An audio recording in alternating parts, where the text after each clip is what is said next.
Яг 100 жилийн өмнө одоо 22 оноос ахуулаад 1922 оноос ахуулаад 37 он хүртэл маш их одоо хэлмэгдүүлэлт бидний өвөг эцэг одоо ах дүү нар маань бас зөндөө хэлмэгдэжсэн.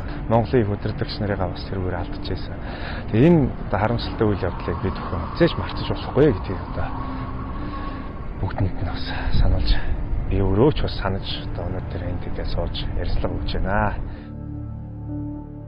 Ад хажлыг удирдан зохион байгуулах улсын комисс үзүүлж байна. Тэгээ бие биенийг хайрлаж явах хэрэгтэй. Энэ одоо хэлмэгдүүлэлт гэдгийг бол эзэж мартаж болохгүй. Одоо тэнд хэлмэгдсэн 100 хүн, мянган хүмүүсийн өмнөөс одоо бүгдээрэнт нь одоо үний харамсаж байгаагаа би бас дамжуулж хэлмээр байна. Би одоо сонсч байсан. Тэгээ энэ үнэн ч юм уу ч юм уу.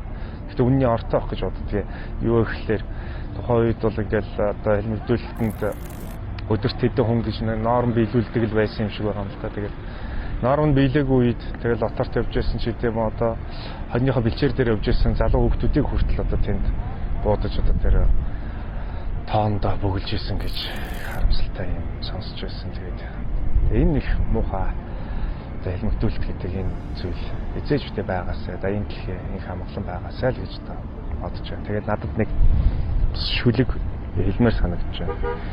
Халуун итгэл цөхөрсөн хатан зүрх шархирсан хар дарсан зүүд шиг он жилүүдийг хамаг монголчууд бүү мартагдав. Халуун итгэл цөхөрсөн хатан зүрх шархирсан хар дарсан зүүд шиг он жилүүдийг хамаг монголчууд бүү мартагдав.